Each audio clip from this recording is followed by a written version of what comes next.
WPS-nya Bapak atau Ibu diharuskan mengelas dengan root dulu kalau misalnya, atau post layar dulu, baris satu dulu. Teman-teman itu ya harus diikuti seperti itu. Jadi jangan langsung ke job berikutnya karena tidak akan mendapatkan hasil yang baik sesuai dengan standar. Jadi langkah demi langkahnya itu harus benar-benar diikuti. Contoh dalam pengelasan sambungan T-join itu yang difokuskan sudut.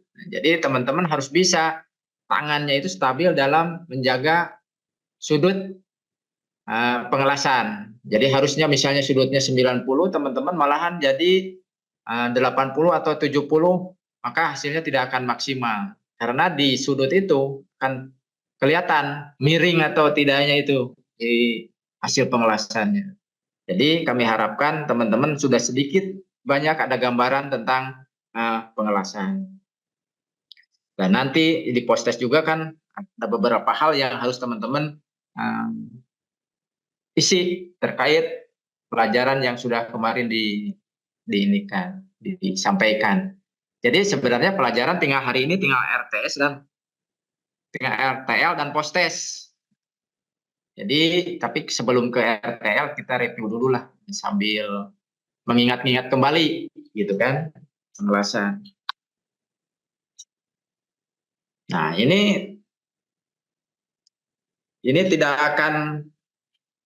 tidak akan sia-sia ini nanti kalau di post-test saya lihat itu adalah. Jadi diingatkan lagi seperti ini hal-hal yang perlu dipersiapkan sebelum melakukan pengelasan. Apa contohnya persiapan peralatan, meliputi peralatan utama. Nah, peralatan utama itu kan kemarin sudah disampaikan. Apa saja peralatan utamanya, Pak Ulin? Peralatan utama untuk pengelasan apa saja? Ada inverter, Pak. Kalau ada inverter atau trapo atau mesin las ya? Ya, kalau ada hidroelektroda sama tang mata, Pak. Kalau kabel yang menghubungkan tang mata ke mesinnya. Ada kabel primer dan kabel sekunder ya? Ya. Kabel primer untuk holder atau stang las ya, untuk menjepit elektroda, betul kan? Iya, Pak. Nah, kalau kabel sekunder itu kabel klem massa. Nah, itu pertama ada sumber listriknya dulu tentunya ya. Iya, Pak. Kalau peralatan bantunya ada palu tipping, kalau ada sikat baja,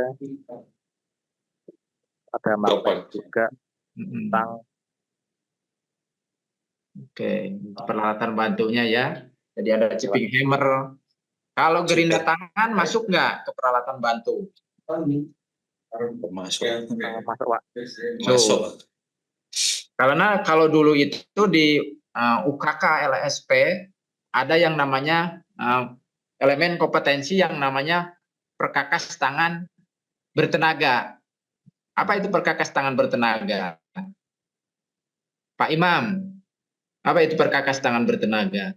Itu ada elemen kompetensinya dulu itu kalau di unit kompetensi materi uji kompetensi pengelasan. Kan ada perkakas tangan saja, ada perkakas tangan bertenaga. Pernah dengar kan perkakas tangan bertenaga? Baru kali ini Pak Deden. Baru kali ini. Belum pernah ikut uji kompetensi mungkin dulu. Belum. Oh iya. Baru perkakas tangan aja. Perkakas tangan kan ada kikir ya. Ada apalagi ada banyak lah. Perkakas tangan bertenaga itu jadi istilahnya perkakas tangan yang menggunakan sumber listrik, Pak. Contoh gerinda, itu kan mesin gerinda tangan, bor listrik, itu perkakas tangan bertenaga. Dulu yang waktu uji kompetensi masih menggunakan format log atau zip, itu ada elemen kompetensi bagaimana cara menggunakan perkakas tangan bertenaga. Itu pasti ada. Gerinda tangan digunakan dalam pengelasan itu gunanya untuk apa? Pak Nafis. Ada Pak Nafis? Normal dulu. Kan aku gimana Pak? Mohon maaf Halo. mesti Ini lagi Iya, Pak. ini lagi di jalan. Pak. Kalau lagi di jalan jangan lah. Jalan dulu aja. Jangan dulu. Pak Kurniawan, perkakas tangan bertenaga itu gerinda tangan digunakan dalam proses pengelasan untuk apa?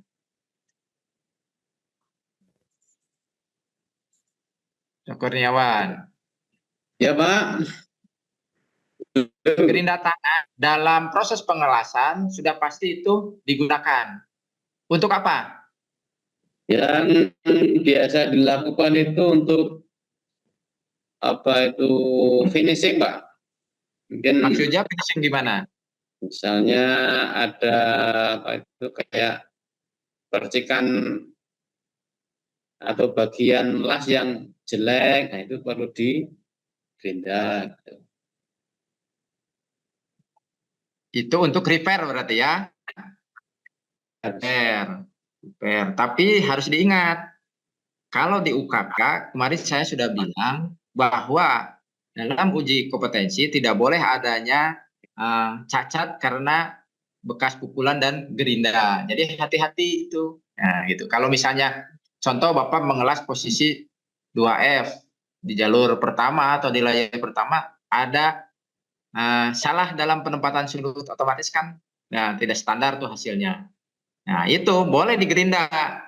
Terus Bapak las lagi, itu boleh. Nanti kan ketutup sama hasil pengelasan. Tapi kalau misalnya Bapak spatter terus dibersihkan dengan menggerinda, itu tidak boleh.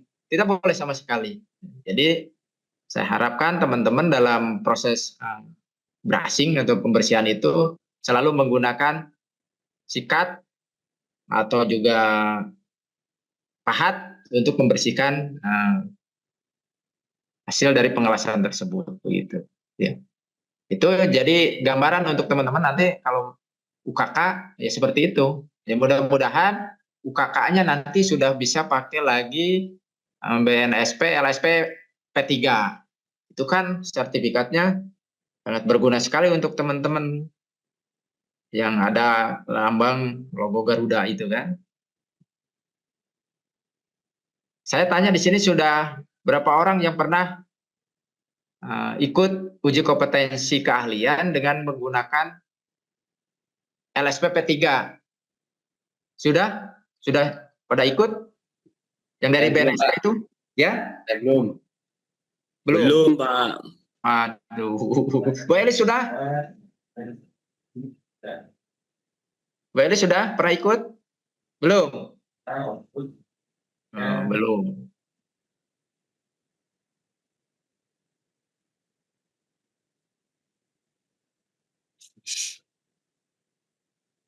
Oh, tapi Ibu sertifikatnya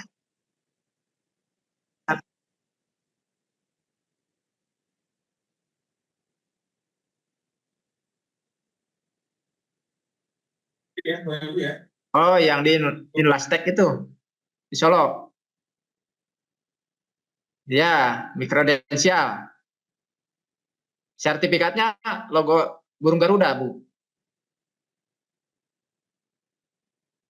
Ya, itu bisa LSP. Kalau di BMTI mungkin kemarin ikut UKK yang CAD ya. Ya, ya. Nah, itu pakai LSP. Itu pakai LSPP 2, Bu. Pakai LSPP 2 itu yang di CNC BMTI. Nah, kalau di ADMI mungkin itu pakai LSPP 3. Nanti kalau teman-teman di BMTI ikut UKK pengelasan, insya Allah pakai LSPP 3. Gitu kan. P3 itu luas, jadi bisa untuk ke dalam negeri, untuk luar negeri jelas. Kalau P1 dan P2 khusus untuk dalam negeri kan. Gitu. Pak Andri pernah?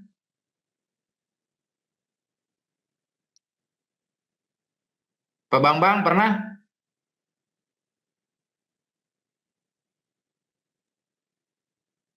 Belum Pak. Belum. Iya. Ya, nanti di sinilah. Pak Reza?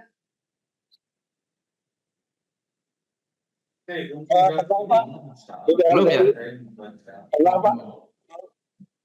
Ya, nanti kalau misalnya UKK dan LSPP 3 itu jelas teman-teman harus sedikitnya bisa mengerti dan paham tentang apa yang menjadi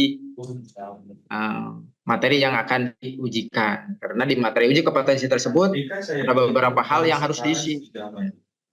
Biasanya dengan metode ujinya bisa dengan metode observasi langsung, bisa dengan portofolio juga bisa dengan proses wawancara tertulis untuk untuk kegiatan ujinya itu. Jadi, nanti teman-teman dibimbing secara berkala untuk kegiatan ujinya. Kan nanti ada per-asesmennya dulu kalau misalnya ada UKK nanti di sini. Ya, kembali ke sini nanti itu teman-teman ini materi ini jangan dilupakan, nanti di post test ini kemungkinan besar akan keluar materi yang seperti ini. Jadi ini diingat-ingat betul. Ini alat keselamatan. PPE. Apa itu PPE itu kan kemarin sudah saya bilangin PPE. Apa itu PPE? Pak Reza, PPE masih ingat kan? Personal Protection Equipment. Personal Protection Equipment. Protective Equipment ya itu. Nanti itu pasti ada di ini. Apa saja yang termasuk PPE dalam pengelasan? Contoh, ini topeng pelindung gelas, helmet hitam, sarung tangan.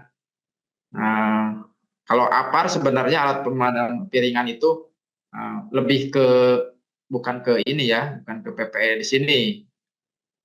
Kalau sepatu safety, gitu kan.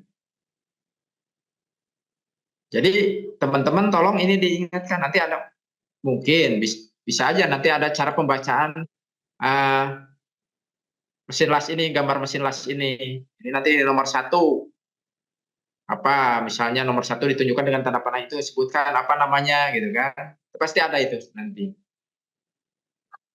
Jadi diingat-ingat.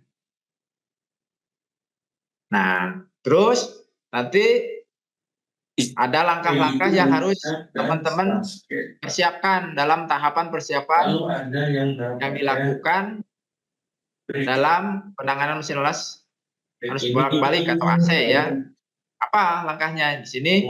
Pemeriksaan sirkuit utama ya. Pemeriksaan sirkuit utama mesin las seperti ditunjukkan pada gambar dengan langkah sebagai berikut.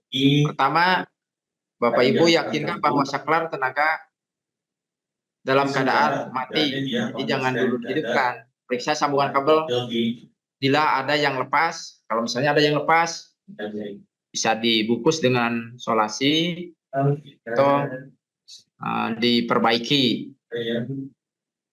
Periksa isolasi sambungan antar kabel dan yakinkan bahwa sambungan dalam keadaan aman. Jangan sampai terjadi nanti yaitu strum. Periksa kabel ground dalam keadaan tertanam. Ini hal-hal ini pasti karena dasar ada di post test. Selanjutnya pemeriksaan sirkuit bantu.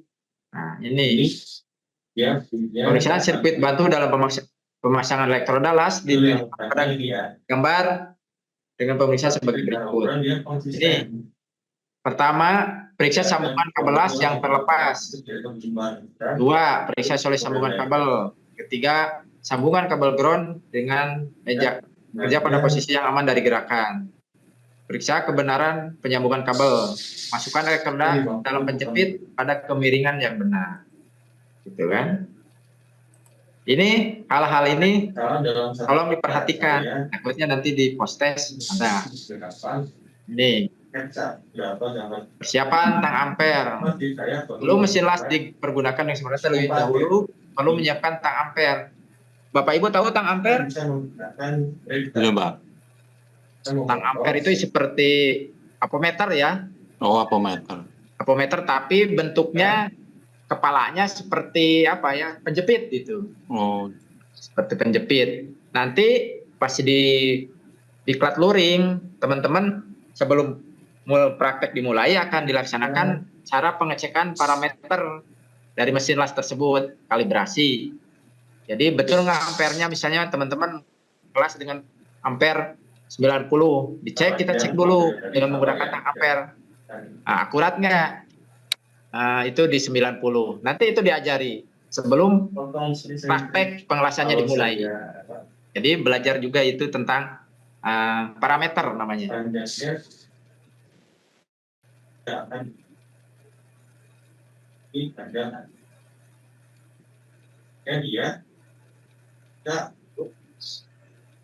Nah, ini seperti ini.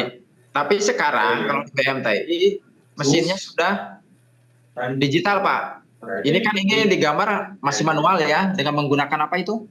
Kalau di sekolah namanya yang diputar itu apa, Pak? Pak Kurniawan? Mesin las yang masih menggunakan putaran itu? Ya, Pak. Kalau di sekolah masih menggunakan mesin yang pakai putaran ini enggak? Sudah tidak ada, Pak. Tidak ada kan? Kalau setelah nama ada itu. Ini kan yang masih lama ya, jadul. Engkol. Kalau sekarang kan pas sudah pakai digital semua, gitu kan? Pengaturannya juga susah itu, Pak. Sudah digital. Ya. Ini terakhir di BMTI ada mesin ini banyak. Kami sudah keluarkan, sudah di Itu yang pakai trafo apa ya, Pak? ya, betul. Jadi kalau mau ngatur ampere itu diputer ya, puter. Tapi sekarang nggak ada. Nanti Bapak kalau di BMTI sudah digital semua, Pak. Baik yang SMAW, apalagi GMAW dan GTAW itu sudah digital semua. Nanti juga seperti yang kemarin saya bilang, teman-teman akan belajar dulu tentang simulator welding. Jadi ada augmented simulator. Nanti mungkin satu hari teman-teman akan belajar tentang simulator pengelasan. Jadi nanti ada layar besar. Misalnya Pak Kurniawan nih, bagian kelas itu bisa keluar dari posisi sudutnya yang salah juga, dia sudah ketahuan, dia bilang salah gitu kan, sudut salah. Terus nanti pengelasannya beres, keluar nilainya misalnya 60, harus diulangi lagi, itu pasti ada. Itu tidak ada apinya ngelasnya, karena simulator seperti anak-anak main apa ya, main game gitu kan. Itu nanti asik juga nih buat teman-teman, nanti bisa ikut belajar. Dan juga nanti akan diajarkan, ada sekolahnya yang sudah punya robot robotik welding, Ibu Nus? Belum ada, Pak. Oh, belum ada ya? SMK 53 Belum belum ada. punya? Belum punya. Iya. Nah, nanti di BMTI akan diajarin juga cara mengoperasikan robotik welding. Kalau menggunakan robot, asal programnya benar, tidak akan salah sudut, Bapak Ibu. Tidak akan terjadi undercut, gitu kan? Itu Mirip ini apa? CNC. sama programnya seperti itu, Bu. Tapi kalau robot lebih ke si programmernya itu pegang ininya apa? Pegang sticknya itu seperti remote gitu kan? Remote. Jadi nanti akan diajarin juga itu. Termasuk mungkin nanti ada sedikit pengenalan tentang materi laser cutting. Kami kebetulan di kami ada mesin laser cutting. Jadi teman-teman biasanya seperti yang peserta sudah itu dibikin kesempatan untuk membuat, misalnya punya bikin gantungan kunci itu kan dengan menggunakan laser cutting. Kami tidak apa ya, melarang itu. Nanti pas, apalagi kalau ada jam istirahatnya, ada kesempatan untuk itu, silahkan pakai, asal nanti kan sesudah belajar dulu itu baru digunakan untuk membuat itu. Banyak itu. Atau misalnya bikin apa ya, beli tumbler, bikin nama pakai mesin, ada juga di sini. Nanti itu akan dipelajari juga. Kalau di BMTI terakhir kemarin ada diklat pusat belajar di bulan Juni, April kemarin kami melaksanakan juga di PT Unggul Semesta yang di Cikarang Bekasi. Itu perusahaan yang memproduksi robotic welding. Kemarin kebetulan pesertanya dari SMK yang ada di sekitaran Bekasi dan Tangerang. Jadi itu full belajar di sana, dibiayai oleh BMTI. Mantap. Iya. Nanti juga kalau misalnya teman-teman sudah melaksanakan diklat luring, kalau ada kesempatan untuk ikut di PB robotic welding ya bisa aja. Misalnya contoh Ibu Nus ternyata belum pernah ikut ya robotic welding itu. Belum, Pak. Belum pernah. Kalau dari Jakarta sebenarnya bisa diikutkan di sana di PB-nya yang di Cikarang itu. Yang di PT Unggul Semesta. Oh, yang kemarin Pak Kosim itu ya, Pak? Ya, Pak Kosim betul. Nah, saya belum dapat informasinya, kemarin baru tanya Pak Kosim. Oh ya, nanti ada tiap tahun. Jadi bisa ikut. Ada teman-teman yang misalnya kalau teman-teman yang baru tapi harus diklat dulu di BMTI. Kalau sudah diklat di BMTI, baru nanti kedepannya bisa diikutkan untuk robotic welding. Itu jadi programmer robot. Itu jenis robotik weldingnya itu hasilnya itu apa Pak? Jenis kelasnya apa Pak? Itu ada yang pakai rata-rata pakai GMAW Pak. Oh, Pakai GMAW Pak. Jadi pakai wire itu, wire kebanyakan itu.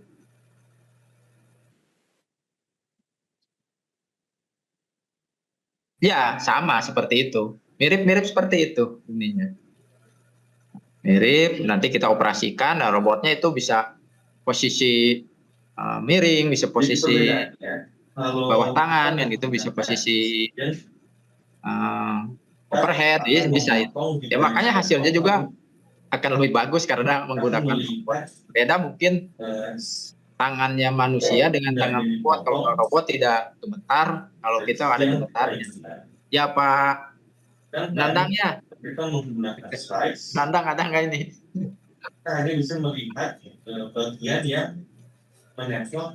Ini kembali ke sini Pak. Nah, dalam persiapan mengelas itu. Ini kabel massa ini. Jadi Bapak nanti akan ditunjukkan juga kabel massa itu mana ya. Kabel massa seperti ini pastilah sudah tahu kalau ini pemilihan. Jadi kabel massa ada kabel yang berfungsi untuk mengalirkan arus listrik dari mesin las ke benda kerja atau logam Indo. Ini ya, gunanya apa? Nanti kalau takutnya di postes, coba sebutkan kegunaan dari kabel massa. Tuh, Bapak bisa Ibu sebutkan ini kabel massa adalah kabel yang berfungsi utuh. Ini bisa di. Nah, ini klemnya. Banyak jenisnya kalau klemnya itu. Klem massa adalah alat yang digunakan sebagai alat yang menghubung kabel massa ke logam Indo. Klem massa biasanya terbuat dari tembaga atau logam lain yang punya sifat konduktor yang jadi penghantar listrik ini kan.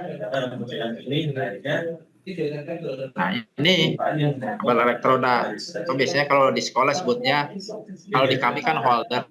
Biasanya kalau di sekolah disebut juga stang las gitu kan. Stang las. Ini kabel elektroda adalah kabel berfungsi untuk mengalirkan arus listrik dari mesin las ke holder atau ke elektroda yang akan membuat listrik menyala ke tenaga. Nah ini juga dipahami, ini kan di postes takutnya keluar juga. Ini jadi mulai sekarang sebelum dipanggil sama BMTI belajar dulu cara pemilihan elektroda elektroda ini guna untuk apa, elektroda itu gunanya untuk apa, gitu kan? Ini, ya makanya ini kalau elektroda tidak disimpan di open atau pemanas, biasanya kan lembab. Jadi kalau misalnya ya sekolah ada apa ya, jadi ya harusnya kalau terutama untuk teknik pengelasan harus punya minimal open yang kecil gitu untuk memanaskan elektroda. Karena biar elektrodanya juga awet. Itu ada masa umurnya enggak Pak elektroda itu Pak? Kalau masa umurnya tidak ada Pak, tergantung dari kita bagaimana cara penyimpanannya aja, gitu kan? Cara penyimpanannya. Jadi kalau penyimpanannya bagus, umurnya bisa panjang Pak, bisa panjang. Kalau misalnya di tempat lembab, otomatis dia akan apa ya, melotok gitu, melotok.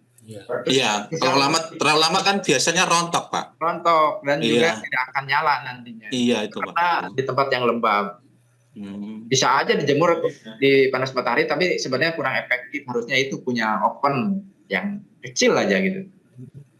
Gitu. Nah ini nanti juga tolong diingat-ingat, dipahami gitu. Nah ini holder. Kalau holder sih jenisnya banyak, bentuknya banyak, gitu. Jadi tidak terpaku dengan satu, tergantung dari pembuatnya atau mereknya yang mengeluarkan. Tapi yang direkomendasikan seperti ini enak dipakainya. Gitu. Jadi nanti kalau teman-teman di Diklat BMTI, Pak, saya sudah belajar satu app misalnya, tapi sudah beberapa kali gagal terus. Malu nih minta ini. Jadi jangan ada perasaan seperti itu. Kami di sini menyiapkan alat bahan untuk teman-teman itu istilahnya tidak terbatas Pak. Silakan pakai, bedakan dengan di sekolah. Kalau sekolah kan bingung. Adanya juga masalah besi strip yang tipis-tipis ya Pak Reza ya. Itu yang dipakai. Kalau di kami nanti biar kompetensi teman-teman bisa tercapai lebih bagus lagi, kami tidak mengharamkan teman-teman untuk pakai 1 kali, 2 kali. Silahkan aja, selama bahan itu kamu masih ada, bisa dipakai. Masih bisa di repair dulu, tapi kalau misalnya sudah tidak bisa di repair dengan gerinda, silahkan menggunakan bahan yang baru. Jadi teman-teman fokus untuk belajarnya itu benar-benar, karena tidak akan memikirkan bahan. Beda dengan di sekolah. Kalau di sekolah mau belajar juga kan bingung. Itunya ya Pak ya. Bagi waktu Pak. Bagi waktu juga ya. Jadi sebenarnya saya lebih senang teman-teman yang baru itu kan ikut diklat gitu kan, ikut pelatihan. Jadi tantangannya itu ada, beda dengan teman-teman yang sudah sering, itu mereka sudah tahu kan gitu, sudah tahu bagaimana ininya. Kalau yang baru-baru ini semangatnya juga masih bagus, dan keinginan tahunya itu masih besar kan gitu. Kalau yang level berikutnya mereka sudah memahami dari level dasar, tinggal mengikuti level berikutnya. Seperti kemarin yang dibilang dengan Bu Nus, bahwa kalau teman-teman sudah diklat di BMTI, kalau awal-awalnya itu ragu-ragu, tapi kalau sudah masuk kamar atau bilik atau kabin pengelasan masing-masing, teman-teman itu susah untuk istirahat karena melihat kompetensi belum tercapai gitu kan. Jadi insya Allah teman-teman akan enjoy, kan asik nanti kalau saya berharap sih tahun ini ada kesempatan untuk teman-teman ini bisa ikut diklat dasar pengelasan. Semoga misalnya di akhir tahun gitu kan, ada anggaran yang bisa dipakai untuk membuka diklat las dasar SMAW, teman-teman bisa maju untuk jadi peserta. Siap kan kalau tahun ini juga dipanggil kan? Ya Pak. Oh iyalah, siap lah.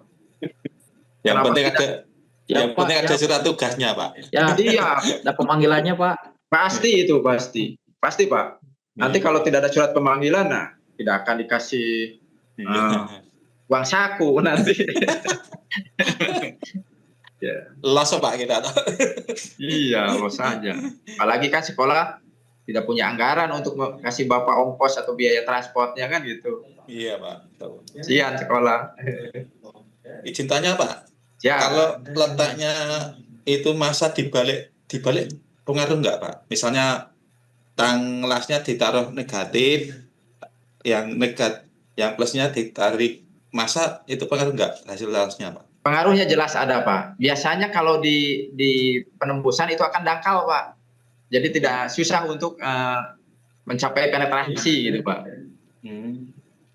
Jadi bisa aja. Dan kalau dibalik seperti itu, apa ya, panasnya itu jadi kurang ini, khasnya itu kan, hash effective zone itu kan jadi kurang efektif gitu. Tapi bisa aja. Terutama untuk di root itu. Jadi penembusannya atau penetrasinya kurang. Oke. Ini di sekolah sudah ada yang ini? Sudah Pak. Ada ya. Hammer pastilah. Ini sudah ada kan? Ada, Pak. Oke. Itu hal-hal itu aja. Nah, di sini untuk memudahkan pemahaman membagi menjadi 3 bagian, yaitu istilah pada pengelasan, istilah pada proses pengelasan, istilah pada pemeriksaan hasil lasan. Jadi teman-teman persiapannya itu seperti apa? Pak siapa tadi, Pak Sugiro? Persiapannya itu apa aja? Pengelasan. Lepas tangan. Mulai dari peralatannya Pak disiapkan,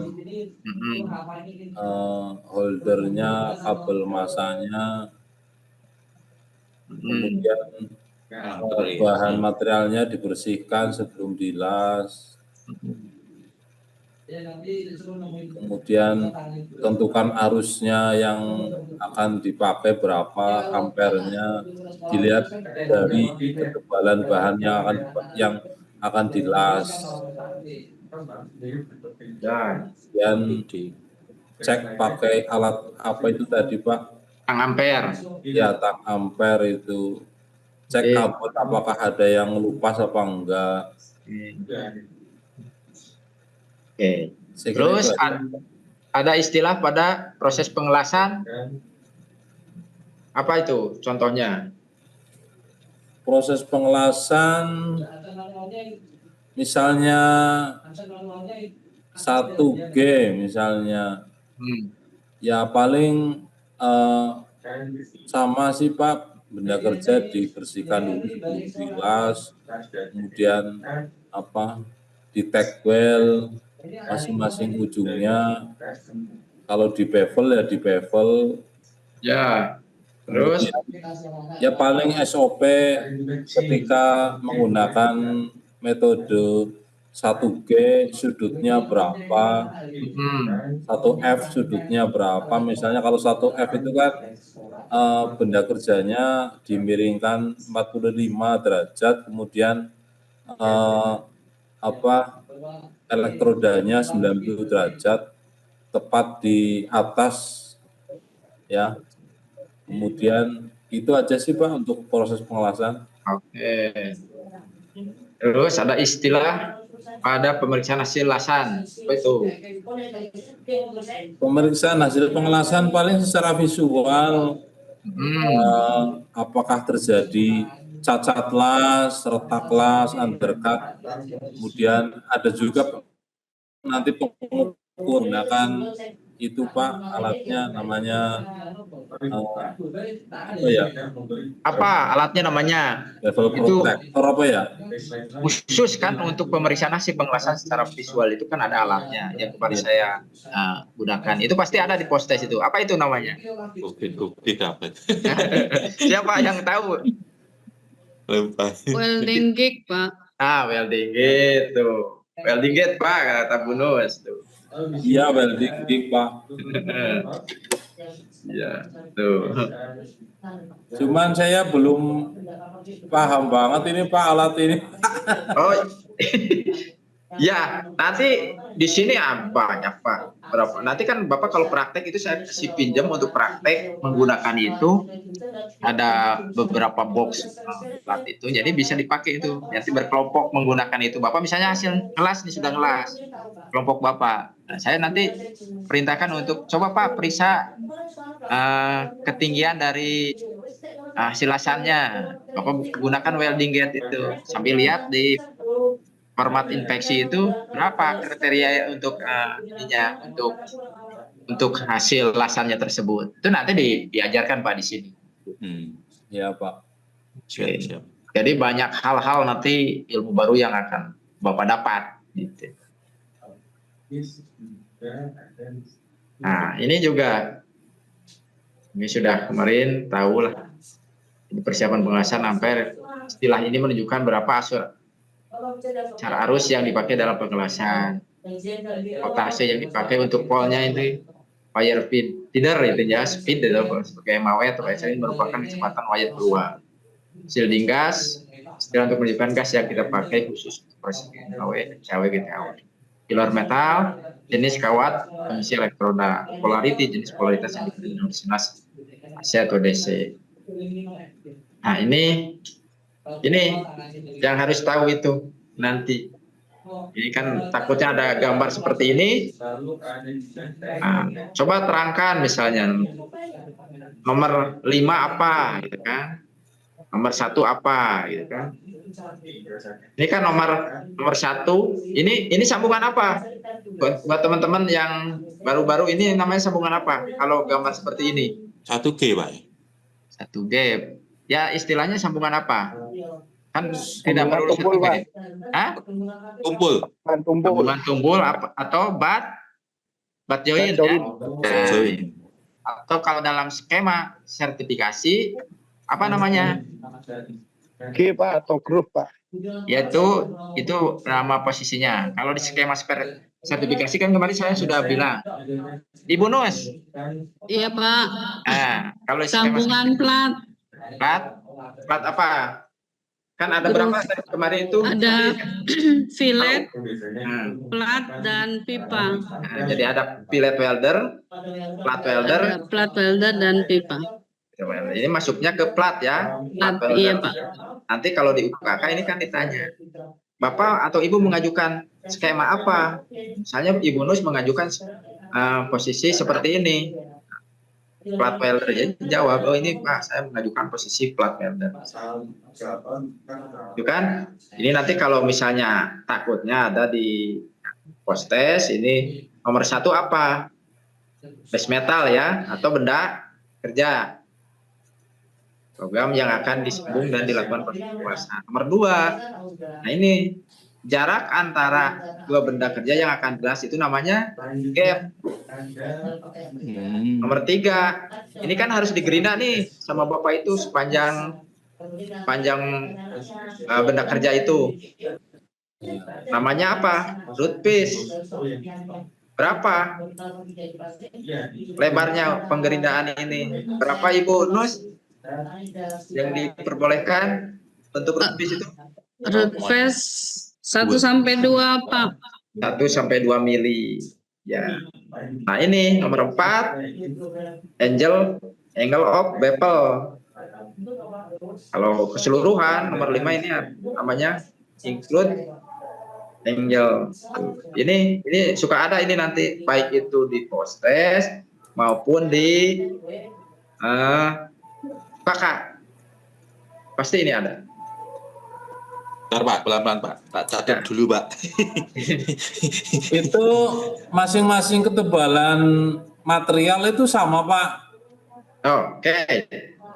Kalau begini, kalau seperti yang kemarin saya sudah bilang, kalau nanti Bapak ngikuti UKK dengan menggunakan LSPP 3, kalau misalnya Pak Kurniawan ngambilnya posisi skema fillet welder, dia otomatis menggunakan plat di latihannya itu, di prakteknya menggunakan plat 6 mili. Tapi pas UKK nanti plat yang sesuai standar itu menggunakan plat 8 mili. Itu pertama. Terus misalnya Ibu Nuslia ajuin UKK-nya di skema plat welder. Ini yang digunakan untuk latihan itu plat 8 mili. Tapi pas UKK-nya nanti pindah ke 10 mili. Untuk aturan ketebalan platnya sama, misalnya untuk ukuran ini sama. Jadi untuk gap berapa Bu Nus gap yang ditentukan? Gapnya 2 sampai 3. 3. Oke, itu tetap baik itu plat yang 8 mili atau yang 9 yang 10 mili sama. Untuk root piece-nya juga tetap sama. Terus untuk ini levelnya kemarin berapa? Pak Sugiro yang ditentukan 30 apa ya Pak? 30 sampai 30 sampai 45 ya Pak? terlalu besar kalau 45. 30 sampai 35 ya. Jadi keseluruhannya bisa 60, bisa 70 untuk include angle-nya itu. Gitu. Jadi itu standar yang harus diperhatikan dan standar yang digunakan. Jadi meskipun platnya tabelnya beda, tapi ukurannya Sama ya Pak ya? sama. Cuma nanti kalau misalnya latihannya di level 8 mili, lebar yang dihasilkan dari pengelasannya itu turun di cappingnya itu berapa ketentuannya? Berapa Bu Nus kalau lebar yang ditentukan untuk hasil capping sesuai dengan standar? Hasil capping lebarnya 16, toleransinya 2. 16. Untuk tebal plat berapa itu? Tebal plat 10. 10, betul. Toleransinya memang 2. Kalau yang untuk 8 itu 13 plus 2. Itu 8. Jadi itu nanti akan diukur dan diperhatikan. Ini nanti materi saya share lagi lah. Itu Pak, izin Pak, itu tadi yang root face berapa ya Pak? Root pass ini 1 Ya, sampai berapa? 2. 1 sampai 2. Ini ya Pak? Ya, nanti di gerinda Pak itu. Ujungnya itu di bawahnya itu. Ujung bepalnya itu gerinda biar rata. Jadi gunanya untuk biar cairan pengelasannya itu dia ada penahannya atau diam di situ. Ya Pak. Oke. Sambil tercatat Pak, mau kelalai. Siap. Nah ini yang kemarin dibilang backing keramik itu kan di bawahnya itu kan. Backing keramik atau backing strip. Biasanya kalau FCAW menggunakan backing keramik. Jadi teman-teman kalau di nanti pelatihan di FCAW di akhir pengelasan boleh menggunakan backing keramik. Kalau pakai backing keramik, Ibu Nus tidak usah takut itunya jebol. Jebol. Karena sudah tertahan dengan backing keramik. Salah hasilnya juga akan lebih bagus. Boleh nggak misalnya GMAW pakai backing keramik? Boleh saja. Biasanya kalau di perusahaan-perusahaan besar yang untuk pengelasan, karena untuk rootnya biar lebih yakin biasanya pakai backing keramik. Nah, kalau backing strip ini bukan dari keramik ini, tapi dari besi atau plat biasa yang dilas dengan benda kerja ini. Jadi boleh pakai kupingan gitu kan. Nah ini yang filletnya tadi teman-teman. Nah ini.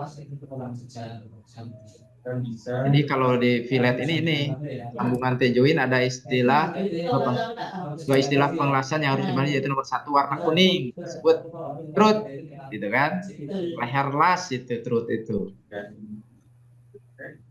Nomor 2 warna kuning itu leg length. Ini leg length. Ini. Ini yang harus dipahami ini. Untuk yang fillet, kalau tadi yang yang grup atau yang plat kan sudah, ini yang plat, yang ini yang fillet. Bentar Pak, gambar. Oke. Ini contoh gambarnya, ini kan ada posisi 2F ini. Ini ada tiga jalur, 3 baris, 3 layer ya. Jalur pertamanya sudah di bawah, jalur keduanya kelihatan sedikit, jalur ketiganya kelihatan semua. Jadi memang las itu keterampilan tangan yang harus benar-benar sering dipakai. Jam terbang. Makanya faktor U itu mempengaruhi juga dalam melasan. Faktor usia itu, faktor umur. Karena yaitu kalau mata sudah ini beda lagi, terus tangan Itu sudah untuk jalur 1, 2, 3 itu ampernya sama Pak? itu tergantung dari tangannya masing-masing Pak, kata saya juga kemarin. Tapi Bapak lihat di bungkusnya nanti di elektroda. Elektroda kan contoh jalur pertama ini range-nya itu 80 sampai 120. Nah, Bapak cari di mana enaknya tangan Bapak. Kata saya juga kalau tangan Pak Sugiro pasti beda dengan tangan Pak Eko misalnya. Di Pak Sugiro enaknya di 100 ampernya. Pak Sugiro bisa di 90 misalnya kan gitu. Itu pasti berbeda-beda. Yang penting range-nya itu sesuai dengan yang sudah ada di bungkus elektroda itu. Ini bisa sama, ini antara jalur pertama dengan jalur ketiga bisa aja ininya sama ampernya Pak. Jadi nanti itu teman-teman selama praktek itu mencari celah Pak, mencari celah. Wah, belum ketemu juga. Teman-teman sama seperti yang sudah-sudah. Pak, saya kok belum, ini hasilnya seperti ini terus. Bapak belum ketemu celahnya. Coba ampernya setting. Bapak kemarin tadi amper berapa? 80 Pak katanya. Coba pindahin ke 90. Nah, ada perubahan tuh. Pak, enak di 90. Ya, berarti itu udah ketemu celahnya di 90. Seperti itu Pak. Paham Pak yang saya maksud? Paham Pak. Nah, gitu. Jadi biasanya beberapa hari nyari celah, tergantung dari ya pertama tangannya itu gimana. Tapi yang jelas kita ngikuti aturan yang sudah ditetapkan di AWS-nya, di bungkus elektroda, range-nya itu ampernya itu sudah ditentukan sekian, kita ikuti sekian. Tapi kita rubah-rubah, kalau misalnya di amper pertama gagal, kita ke amper range berikutnya gitu.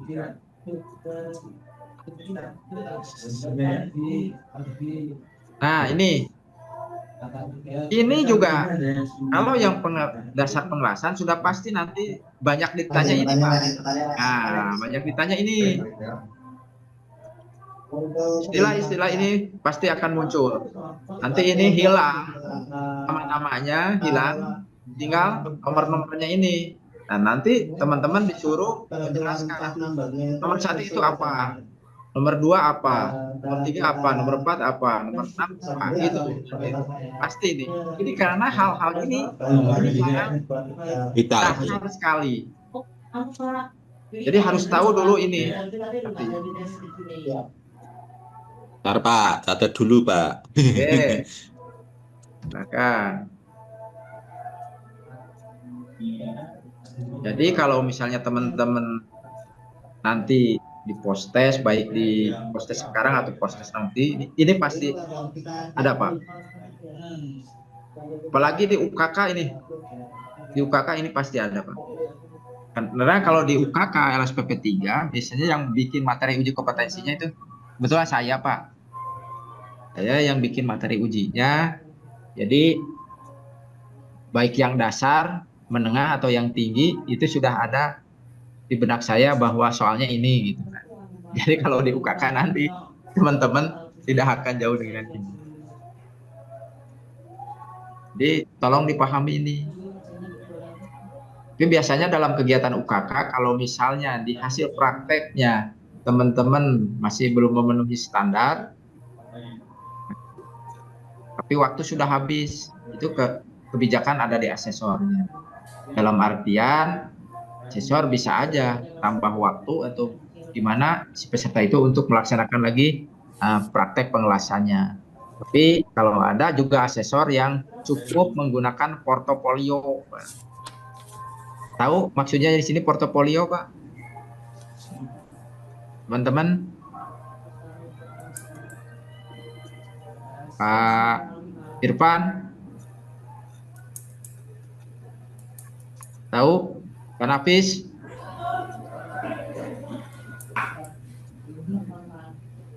Pak Nafis? Oh, nggak ada Pak Nafis.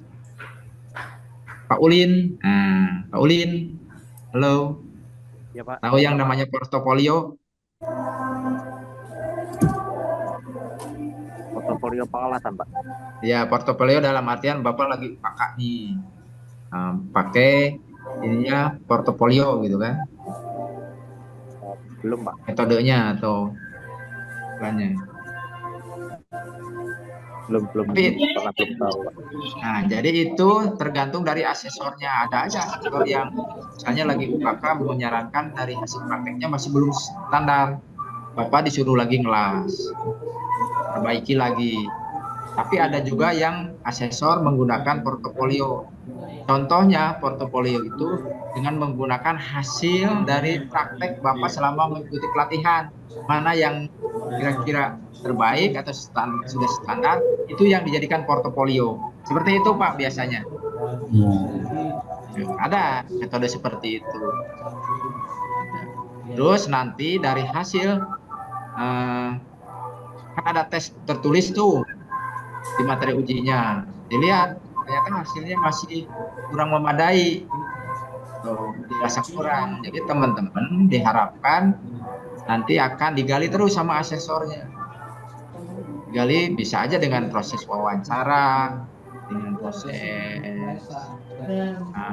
tes tulis lagi, gitu kan. Biasanya dengan wawancara kalau dari hasil tes tulisnya kurang memadai, atau dirasa belum kompeten, biasanya digali dengan tes wawancara. Karena kan tugas asesor itu menggali kompetensi asesinya biar mendapatkan kompetensi yang diharapkan sesuai dengan skema yang diajukan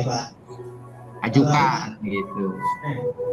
Contoh, Pak Reja mengajukan skema Pilot Welder, itu pasti dari hasil itu akan ditanya yang berhubungan dengan skema Pilot Welder, karena akan sedikit berbeda antara pertanyaan di skema Pilot Welder dengan Flat Welder atau pipa, pasti berbeda. Kalau pipa kan sudah tingkat tinggi, itu lebih rumit lagi, lebih sulit lagi.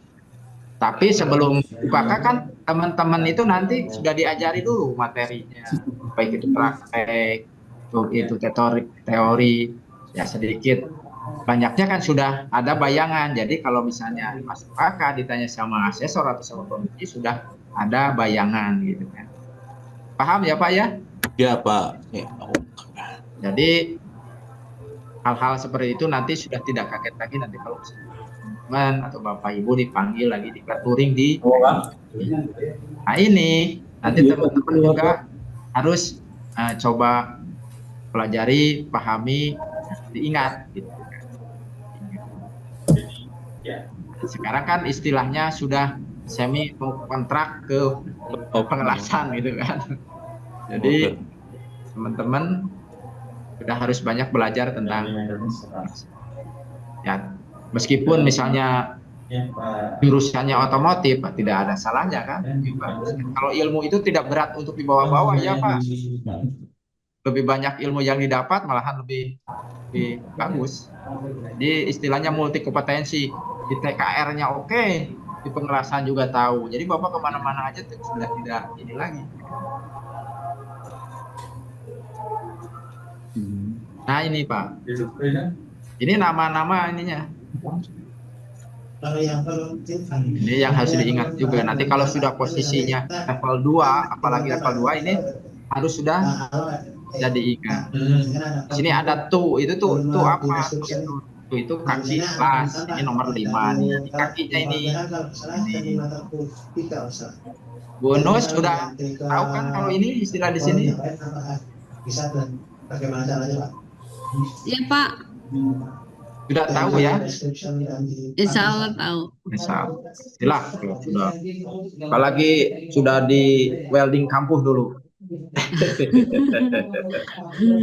Sudah banyak pasti belajar ini. Master. Terus, kalau Bu Nus itu kan dulu sempat dengan Pak Rijal Sani ya, masih ada kan?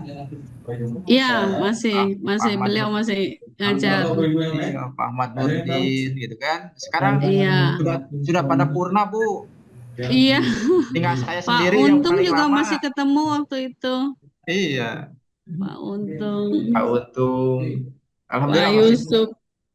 Pak Yusuf Tinting sudah almarhum, Pak Sunarko Iya. sudah almarhum. Iya, terakhir ketemu Pak Sunarko di kampus welding itu Pak. Tuh, iya. Jadi sudah habis Bu, sesepuh atau pendiri Lapalonya itu. Iya, Tinggal yang paling lama itu saya sekarang. Yang lainnya kan baru-baru baru juga. ya Pak. Jadi senior ya Pak. Jadi senior. Ya ini jadi teman-teman ini dipahami ya Pak Sugiro ya. Nanti kalau saya yakin Pak Sugiro nanti bisa sampai ke posisi 3G lah kelasnya nanti.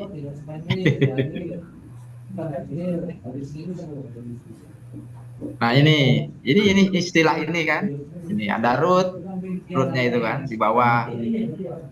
Ada hot pass ini, yang merah ini yang putih ini fill namanya, ini capping itu yang di akhir di piece-nya itu, yang di gerinda terus di plus lagi. Ini ya, hal-hal seperti ini juga harus diingat. Ini kan root merupakan istilah proses pembuatan akar las. Jadi di bawah,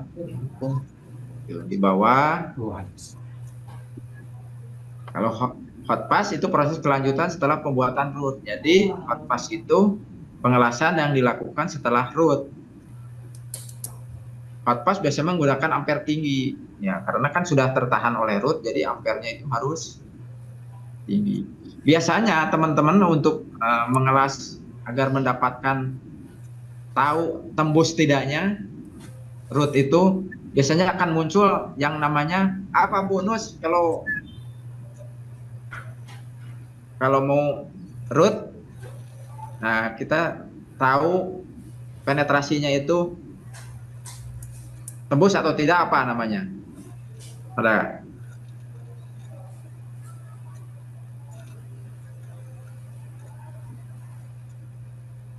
Kurniawan, tahu belum?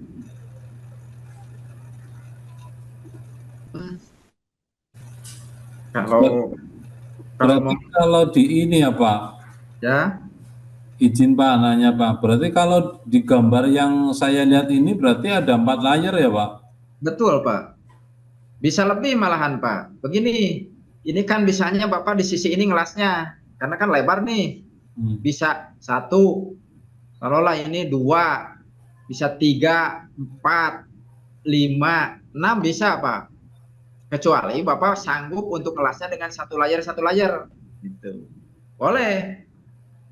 Jadi tidak melulu 1, 2, 3, 4. Tidak. Kalau untuk lebar kampunya ini kan berapa kan 70 misalnya. Bapak kalau misalnya menggunakan elektroda cukup dengan 1 layar nggak di capping? Saya rasa tidak. Bisa dengan 2 gitu kan. 2 layar di sini di cappingnya yang kuning itu Pak. Berarti kan otomatis lebih dari 4 kan? Dengan sudut yang beda-beda ya Pak? Ya betul. Jadi nanti kelasnya itu di pinggir ini, di pinggirnya kampungnya ini. Nanti di las bisa lebih dari 4. Kalau root itu ya satu layar root, karena menggunakan, kalau root menggunakan elektroda berapa Pak tipenya kemarin yang sudah diajari? Siapa yang tahu? Kan nanti belajar cara pemilihan elektroda. Nanti Bapak contoh kelas posisi 1F disediakan elektroda ada E6013, ada E7016, ada E7018. Nah, nanti Bapak pilih, jangan sampai salah dalam pengambilan elektroda tersebut.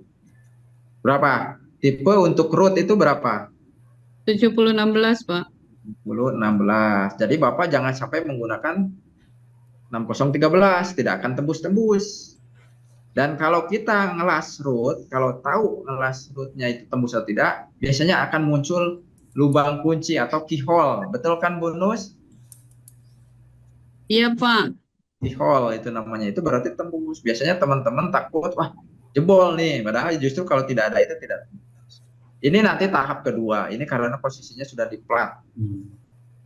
Berarti yang 7016 yang untuk root itu sama Pak, untuk fillet sama yang groove sama Pak? Kalau untuk fillet biasanya Bapak cukup menggunakan 6013 ya. Tapi kalau untuk posisinya filletnya di 3F atau 4F, karena elektrodanya itu yang lebih bagus itu menggunakan 7018 karena dia akan lengket, Pak. Karena posisi di atas kepala itu kalau ini kan apa ya, cucuran gitu Pak ya, cucuran. Itu lebih baik menggunakan 7018. Ada lagi?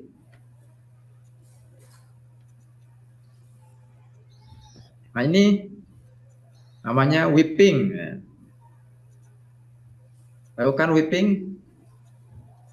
Istilah whipping itu apa? Kalau di Indonesia kan? Pak? Gerakan ayunan. Ayunan ya. Jadi ayunan kemarin kan sudah dipelajari, ada berapa ayunan itu? Bonus ayunan? 3 ya? Hah? 3 Pak. 3 apa aja? Zigzag, lurus, sama apa tuh yang satunya? Tengah lingkaran ya? Iya. Tengah lingkaran. Itu nanti Bapak nanti cara belajarnya bagaimana? Bikin dulu gambar di benda kerja dengan spidol, zigzag. Nah, ikuti nanti ngelasnya dengan mengikuti gambar tersebut. Bisa seperti itu. Nanti lihat perbedaannya. Kalau misalnya ayunan dengan zigzag seperti apa hasilnya, kalau ayunan dengan setengah lingkaran seperti apa, atau dengan cuma ditarik aja tanpa ayunan seperti apa, itu bisa nanti dibedakan. Nah ini pemeriksaan kemarin kan sudah belajar tuh tentang pemeriksaan hasil pengelasan. Bisa nih Pak, ini Pak untuk belajar. Ya, siap Pak.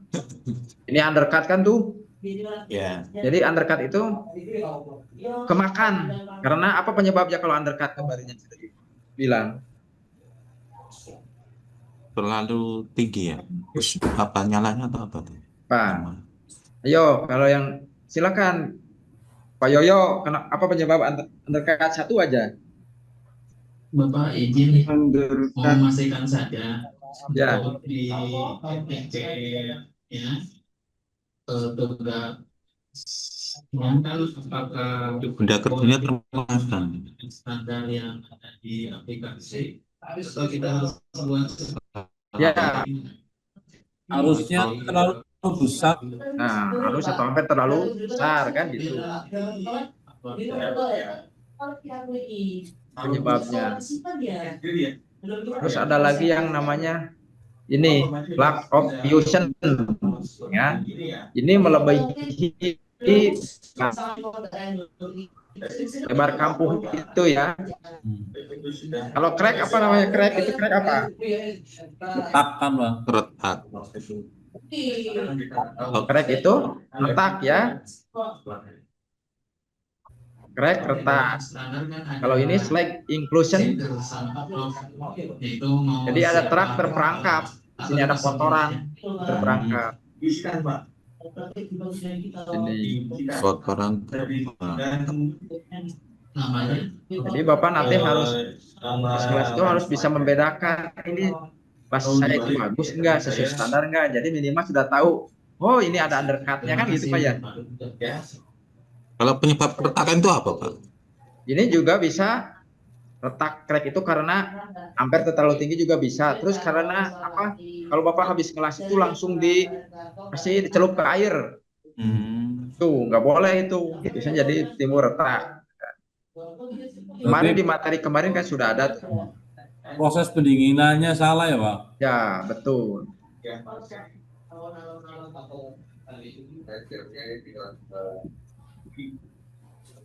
Nah, ini cara pembacaan elektroda kan kemarin sudah. Salutan. Ini kan sudah jelaskan kemarin. Minimal Bapak tahu dulu lah satu aja. Misalnya 6013 kan? 6013. Cara pembacaannya gimana? E-nya itu apa? Nah, ini kan ini 6010. E-nya itu elektroda. 60 kekuatan tarik. Kekuatan tarik. Kekuatan tarik. Kekuatan tarik minimum, Pak. Minimum. Berapa? Berarti 60.000 10.000 PSI. Terus satunya Satu posisi pengelasan, seluruh posisi pengelasan. semua posisi ya. Iya. Terus angka terakhirnya Angka 3-nya itu jenis salutan. salutan. Kalau 3 itu rutil ya Pak, kalau nggak salah. Deal. Tuh. Deal. Ya. Ini kan jenis salutan nih.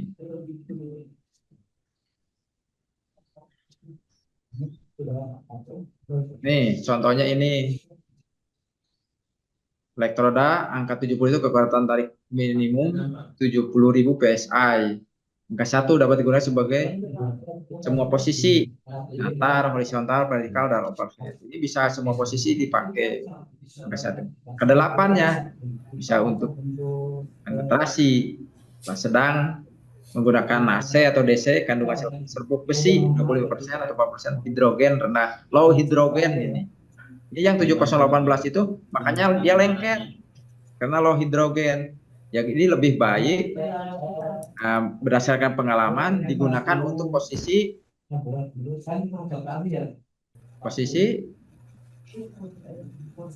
contohnya 3F, 4F, 3G, 4G itu karena dia salutannya lengket Pak, diem gitu kan, nggak akan bercucuran.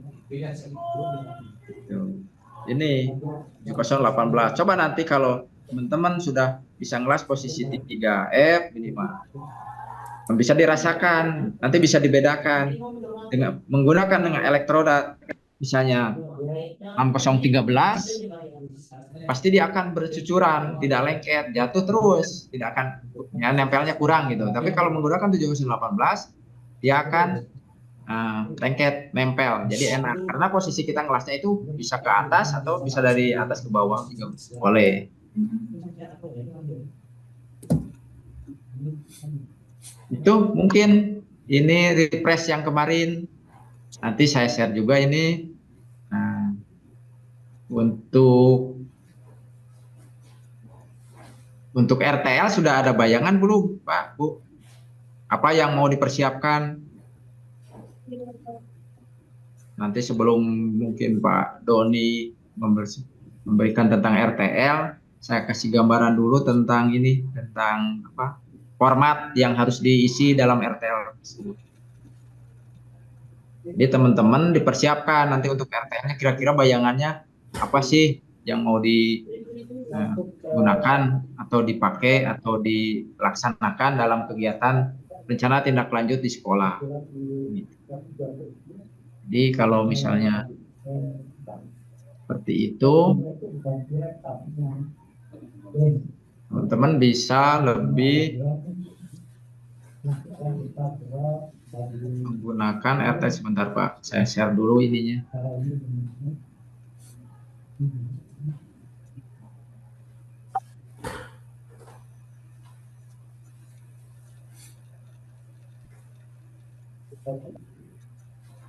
Kalau yang sudah-sudah, contohnya apa Pak? Kalau di RTL. iya Pak.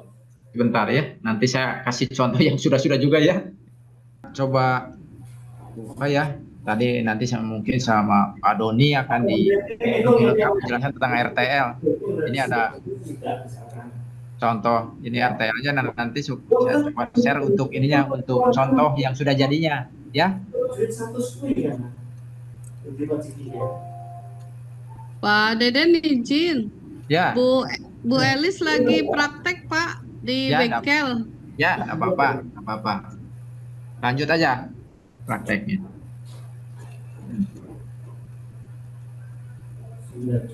Jadi teman-teman nanti kalau diklat luring juga di akhir-akhir kegiatan biasanya teman-teman akan diberi tugas untuk membuat rencana tindak lanjut terkait diklat yang dilaksanakan. Ini sebagai gambaran aja, nanti juga teman-teman akan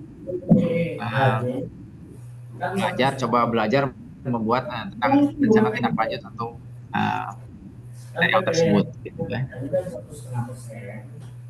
Sini apa latar belakang untuk RTL tersebut, yaitu program kegiatan upskilling ini bertujuan untuk meningkatkan kompetensi guru dalam teknik pengelasan dan fabrikasi logam, mengingat pentingnya perkembangan teknologi industri di bidang manufaktur, konstruksi, dan apa tujuannya?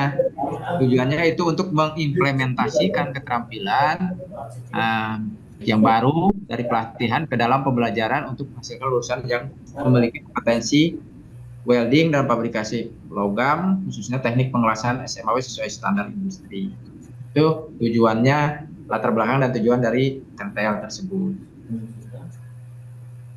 Nah, selanjutnya ada evaluasi dan pasca pelatihannya. Apa evaluasi kompetensi guru dalam pengelasan? Mampu melakukan evaluasi terhadap penerapan teknik-teknik pengelasan dan fabrikasi logam yang dipelajari dalam pelatihan, dan untuk mengukur sejauh mana guru memahami teknologi pengelasan SMAW yang diaplikasikan langsung pada produk, sekaligus peserta yang bisa mengenal sekaligus tentang pengelasan GMAW, FCAW, GTAW, dan lainnya tentunya. Informasi. Selanjutnya ada penyesuaian kebutuhan siswa, yaitu dengan mengadakan survei di kalangan siswa untuk mengetahui bidang pengelasan atau fabrikasi logam yang paling diminati sesuai tingkat pemahaman mereka. Jadi nanti di survei sama Bapak Ibu, mana siswa yang minatnya itu ke mana gitu kan, pengelasannya itu. Selanjutnya untuk pengukuran dampak terhadap pembelajaran. Ini dapat menilai dampak dari penerapan teknik baru dalam proses pembelajaran, baik dalam teori maupun praktik, dengan melakukan uji coba pada kelas kecil sebelum diterapkan ke seluruh kelas. Jadi ini tindak lanjut yang Bapak Ibu nanti bisa dilakukan. Sini ada implementasi kurikulum teknik pengelasan dan fabrikasi logam, integrasi teknik baru ke dalam silabus, menyusun dan merevisi kurikulum yang ada dengan mengusulkan teknik pengelasan yang lebih maju seperti welding inspector basic. Nah nanti ini ada diklatnya juga kan, ada pengelasan robotik, biasanya ini PB-nya di PT Ukur Semesta, pengelasan aluminium, mudah-mudahan tahun depan ada diklat ini, ada stainless steel dan material lain yang sering digunakan di industri. Penambahan materi fabrikasi logam, guru memasukkan aspek manufaktur canggih seperti 3D printing logam, CNC komputer numerical control, cutting. Misalnya ini ada di kebetulan di kelas dan fabrikasi logam ada cutting. Ada perangkat lunak untuk desain fabrikasi logam, misalnya AutoCAD.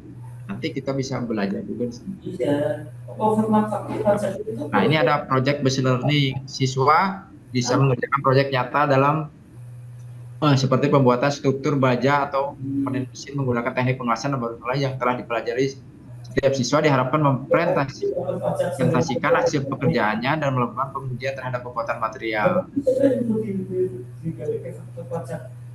Ini pendampingan dan supervisi guru pengelasan, melakukan monitoring penerapan teknik baru, supervisi berkala terhadap guru dalam penggunaan alat-alat pengelasan modern seperti alat-alat untuk proses pengelasan SMAW dan supervisi fabrikasi logam untuk teknologi baru. Melakukan pertemuan guru pengelasan dan sharing best practice ya, bisa melakukan pertemuan rutin di mana guru-guru pengelasan dapat berbagai pengalaman dan mengaplikasikan teknik baru serta membahas solusi untuk kendala yang dihadapi dalam pembelajaran. Ini bisa dilakukan oleh teman-teman yang guru-guru pengelasan tersebut. Mentoring dan praktisi industri, mendatangkan praktisi industri atau teknisi berpengalaman dari perusahaan logam untuk memberikan panduan praktis dan pembaruan mengenai tren pengelasan dan fabrikasi logam. Ini biasa dilakukan misalnya dengan PT Komatsu, PT Multimayaka, bisa mendatangkan praktisi dari industri ini.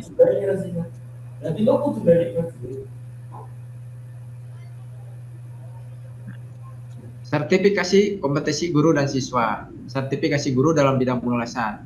Gunanya apa? Untuk mendorong guru mengikuti ujian sertifikasi pengelasan yang diakui industri seperti sertifikasi dari lembaga sertifikasi profesi LSP, sertifikasi welding inspector atau welding supervisor. Biasanya kalau di BMTI ya seperti di program keahlian las dan fabrikasi logam, kami selain dengan Asosiasi Pengelasan Indonesia, kami juga menggunakan LSP P3 biasanya untuk sertifikasi. Nah, ini fasilitasi sertifikasi kompetensi siswa. Memfasilitasi siswa dalam mendapatkan sertifikasi pengelasan dan fabrikasi logam seperti sertifikasi kompetensi welder tingkat 1, 2, dan 3 sesuai dengan standar itu. Mengadakan kolaborasi dengan lembaga sertifikasi, menjalin kemitraan dengan lembaga sertifikasi pengelasan seperti Indonesia Welding Society, WS atau LSP LAS untuk mempercepat proses sertifikasi guru dan siswa. Ini biasanya pakai LSP P3. Lanjutnya, kolaborasi dengan dunia industri, pengelasan, dan fabrikasi. Mitra industri untuk magang dan pelatihan lanjutan. Makanya nanti kalau teman-teman pelatihan di BMTI, biasanya di akhir kegiatan, ada yang namanya magang industri selama 5 hari atau 50 JP. Tapi magangnya sekarang itu mandiri. Jadi teman-teman mencari perusahaan, mitra sekolah yang bisa dijadikan untuk magang industri. Kan? Kalau dulu sebelum efisiensi itu magangnya itu difasilitasi oleh BMTI, jadi teman-teman ditempatkan di sebuah perusahaan di mana misalnya di Komatsu, di PT PRAL atau di mana gitu kan. Tapi yang selama ini karena ada dampak efisiensi masih di mandiri magangnya. Selanjutnya pengadaan teknologi pengelasan modern, manfaatkan dukungan di proses industri, pengadaan peralatan pengelasan terbaru seperti mesin pengelasan otomatis atau mesin pengelasan laser di bengkel SMK. Selanjutnya mengayakan kunjungan industri, menyelenggarakan kunjungan ke pabrik-pabrik pengelasan dan fabrikasi logam terkemuka untuk memberikan wawasan praktis kepada guru dan siswa tentang proses industri. Nanti untuk contoh format RTL-nya saya share ya. Ini yang kalau kesananya sudah. Nah, ini indikator keberhasilan atau penerapan teknik pengelasan baru. Jadi, jumlah guru yang berhasil menerapkan teknik pengelasan atau aplikasi baru di kelas atau di bengkel praktik. Selanjutnya, untuk peningkatan kualitas pembelajaran, peningkatan nilai keterampilan siswa dalam uji praktek pengelasan dan fabrikasi logam, sertifikasi kompetensi, jumlah guru dan siswa yang mendapatkan sertifikasi pengelasan dan fabrikasi logam sesuai dengan standar industri. Apa feedback dari industri? Yaitu adanya evaluasi dari perusahaan mitra terkait, kesiapan kompetensi lulusan SMK berpraktik atau bahkan industri mereka. Itu feedbacknya.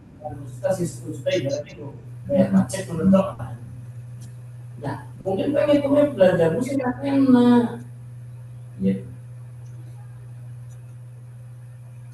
Enggak, maksudnya ini mas, maksudnya ini mas. Ini dan peralatan baru itu jumlah peralatan modern yang berhasil diintegrasikan ke dalam PKSMA sebagai hasil kerjasama dengan industri. Kan itu masalah kan? Nah, langkah-langkah selanjutnya yaitu adanya evaluasi awal pada si guru. Deskripsi detailnya itu langkah pertama dalam melakukan evaluasi awal dan itu dalam pengawasan, terutama dalam teknik modern seperti MIG, TIG. Evaluasi dilakukan melalui tes teori, praktek langsung atau observasi saat guru mengajar. Hal itu sebagai perubahan teknis dan pedagogi guru sebelum mulai menerapkan metode yang lebih kompleks. Waktu pelaksananya itu 1 bulan biasanya. Tanggung jawabnya itu kepala sekolah sebagai evaluasi. Apa indikator keberhasilannya? Itu terdianya laporan hasil evaluasi yang merinci kekuatan dan kelemahan guru dalam menguasai teknik pengawasan modern. Sumber daya yang dibutuhkan modul, perangkat ujian, teori dan praktik, serta waktu observasi yang cukup. Nah, untuk workshop penerapan teknik pengawasan modern, yaitu bisa menyelenggarakan workshop khusus yang memperkenalkan penerapan teknik pengawasan modern dalam konteks pembelajaran di kelas industri. Workshop ini mencakup sesi teori dan praktek, di mana guru akan mempraktikkan langsung teknik ini serta belajar mengintegrasikan dalam pembelajaran secara welding simulator, teknik robotik welding juga diperkenalkan sebagai bagian dari edukasi terbaru. Tapi kalau teman-teman kan sekolahnya kebanyakan belum ada teknik pengelasannya ya, ini cuma pengetahuan aja. Nanti kalau misalnya sudah ada baru bisa diterapkan. Ini indikator keberhasilan guru mampu mengoperasikan dan mengerjakan penggunaan mesin pengelasan SMA dan teknik public program. Sumber daya yang diperlukan itu harus ada mesin pengelasan SMAW, alat pelindung diri, dan ruangan praktek. Jadi workshopnya itu sudah harus sesuai dengan standar.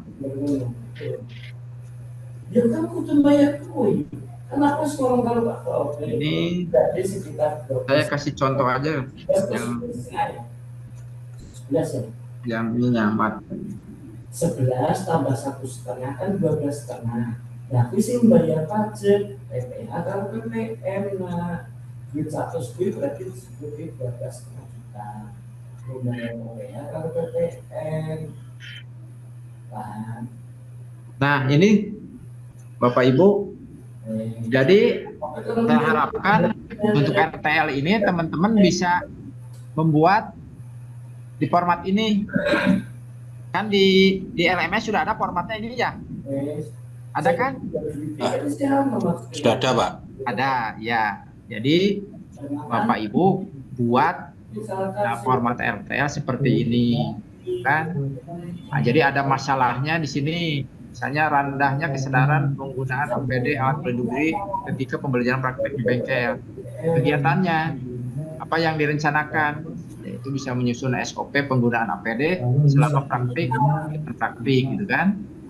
Terus tujuannya menanamkan budaya disiplin tanggung jawab bekerja sesuai SOP. Ini kan tujuan dari menyusun SOP itu. Sasarannya yaitu guru pengelasan. Di sini ada 6 misalnya. Metodenya dilaksanakan di workshop. Tanggalnya, tanggal pelaksanaannya kapan? Ibu tulis di sini. SMK mana gitu. Anggaran dari sekolah. Selanjutnya seperti ini.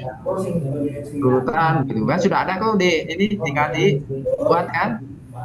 Ini nama pengajarnya. Nanti dikirim namanya, nama pengajar 1 Doni Tri Prasetyo, pengajar 2 saya gitu kan. Ini nama penyusun misalnya Pak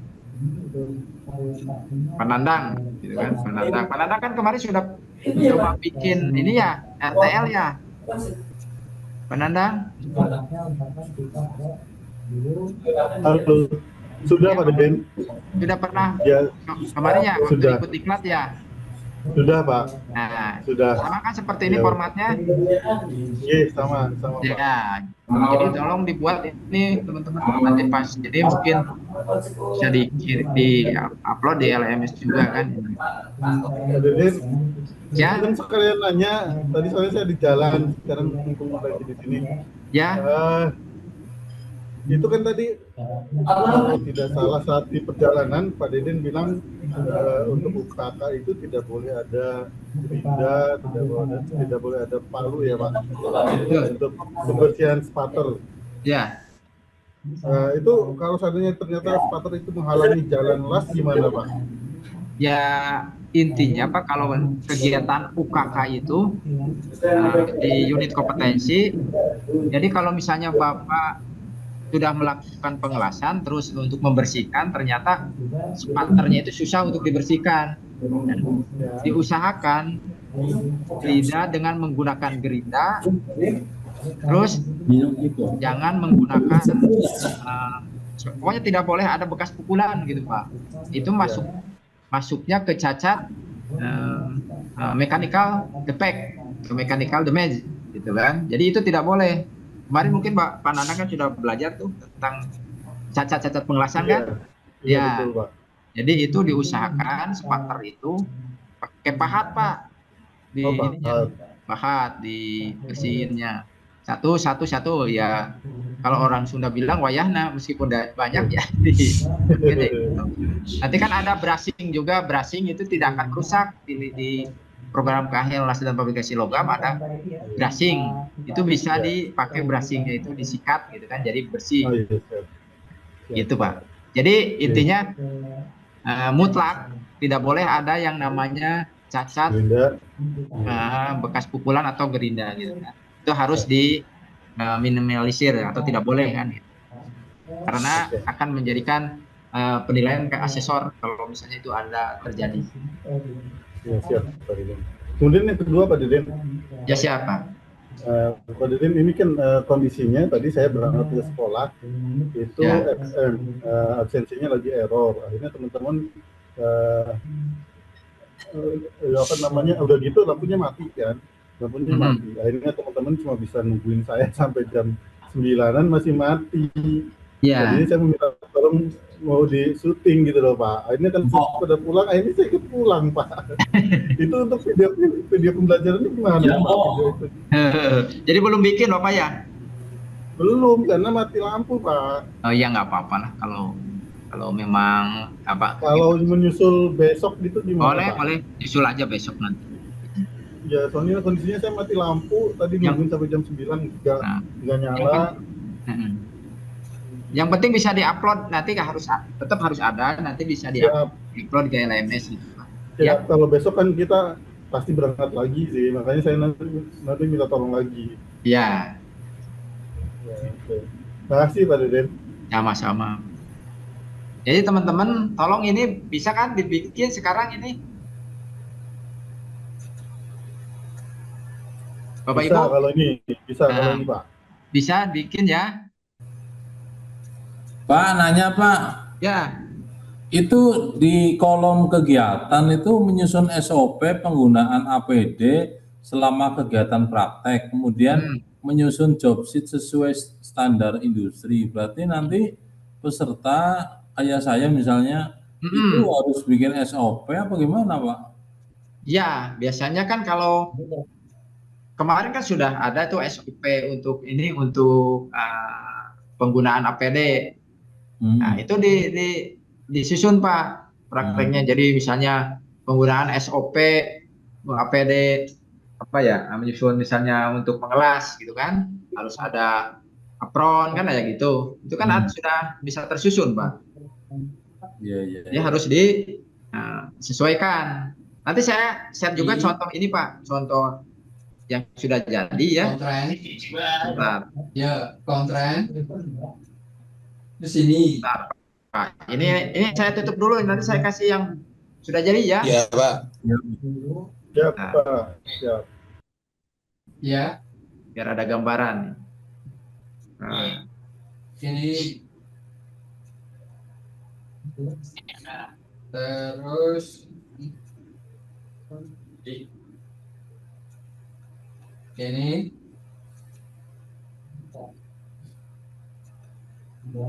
Ya.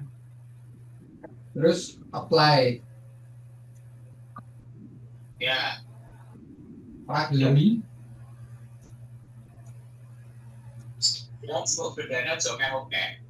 Oh. Ini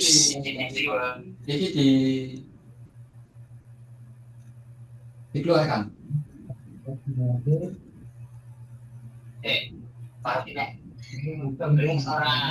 Orang marah soko. Oh iya,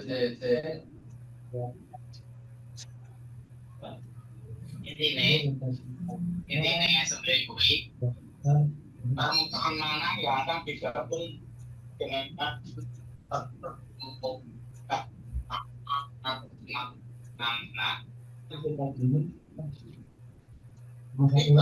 satu ditambahnya ya, nggone anu mau apa jenis ada.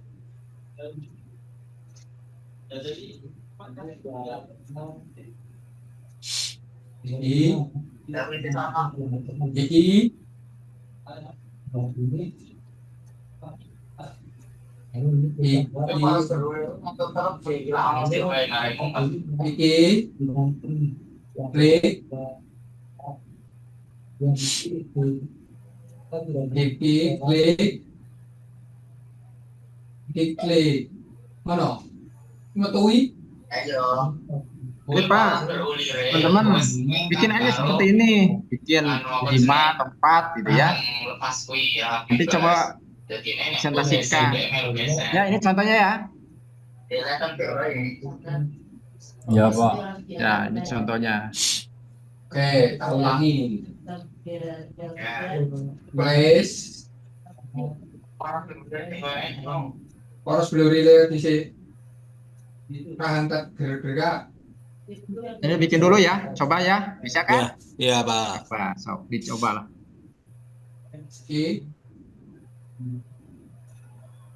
Oke.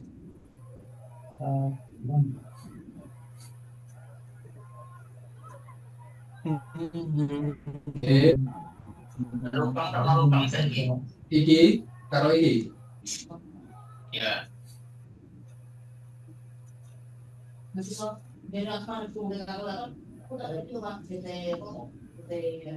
Ini kita mengerjakan RPL mungkin Pak. Ya, kerjain aja dulu Pak. Kerjain dulu. Ya Bu, ya gimana? Untuk yang proposal pengajuan bantuan itu bagaimana ya Pak? Yang mana Bu? Yang mana? Yang hibah dari mesin dari BMTI. Oh, itu coba aja Ibu bikin proposal, terus ajuin ke, kirim filenya ke saya. Nanti saya gitu. coba bantu masukin ke ini ke lembaga gitu. Ada contohnya nggak Pak? Ada. Nanti saya kirim. Siap Bapak. Ya, Atur nuhun Pak. Enggak. Yang ini Sapphire LTL-nya nggak di itu Pak? Nggak di share ya Pak? Ya nanti masukin itu aja LMS. Oh di LMS-nya. Ya, tapi nanti kalau ada waktu coba dipresentasikan dulu gitu kan hasil misalnya Ibu Nus gitu kan Siap. sekarang di daring ini. Belum buat. Saya coba buat dulu. Ya.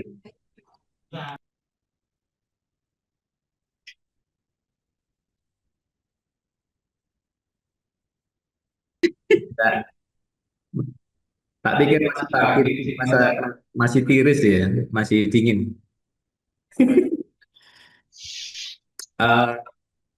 Kira-kira tulis rencana tindak lanjut sampai jam berapa? Sampai jam berapa? Sampai jam 12 boleh nggak Pak? Oh, nggak, maksud saya kalau memang sebelum jam 12 dikirim, ya nggak apa-apa. Siap Pak. sebentar lagi kok Pak. Iya. Ini sebentar lagi.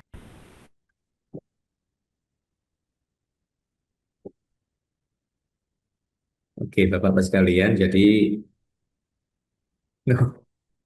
itu kok ada halo orang Tegal yang ada di Banten. Halo Pak Doni, sehat Pak Doni. Mohon maaf ini mengganggu jadinya. Iya, siap Pak Asesor. Sensor. Oke, lanjut Pak Doni, nggak enak ah. Iya, iya, iya. Bapak-bapak sekalian, kalau yang RTL-nya itu setidaknya ada 4 aspek. 1 SDM, 1 fasilitas, 1 kurikulum. Yang mungkin yang yang keempat terakhir itu mungkin pembiasaan anak ya, penggunaan APD lah, apalah gitu. Karakteristik. Gitu. Saran saya begitu. Oke, monggo lanjut pun sudah. Nanti jam 12 kita cek lagi ya. Aja Pak, sebentar 5 menit aja enggak apa-apa. Aduh, saya ngikuti RTL yang itu aja Pak, yang template-nya Pak gimana? Masa persis gitu enggak kan? Nah, tambahan aja Pak, ada Oke. PJBL saya. Buka aja untuk share screen-nya. Bentar. Aduh, yang itunya hampir sama Pak. Bentar ya Pak. Enggak apa-apa. Memang kan begitu memang. 2 menit aja enggak apa-apa. Keburu istirahat.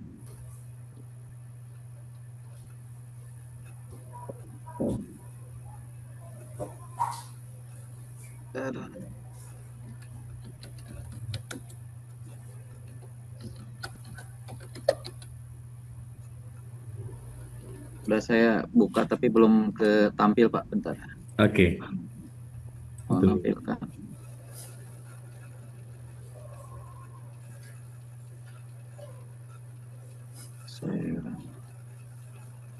Kok Excel-nya nggak? Oh iya. Oke. Maaf Pak. On the way.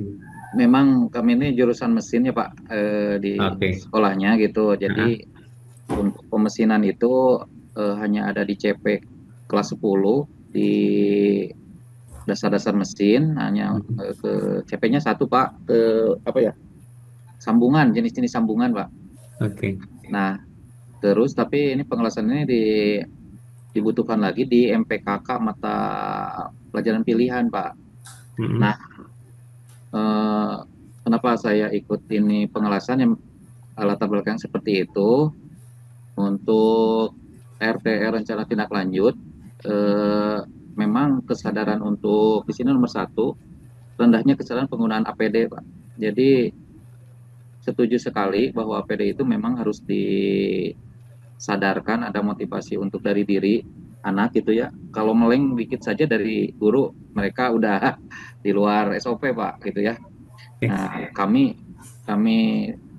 saya sepakat ini harus ada istilahnya sosialisasi atau budaya kerja yang harus dilakukan pada anak gitu ya Pak. Oke, langsung next 2 Pak, langsung next 2. Ya, next 2. Nah, kurangnya guru menggunakan job sheet pada kegiatan praktek. Ya, kemarin ada job sheet dari Pak Dede yang akan berusaha saya ini susun kembali dengan disesuaikan dengan jurusan teknik mesin itu Pak. Nah, sasarannya untuk ke guru mesin.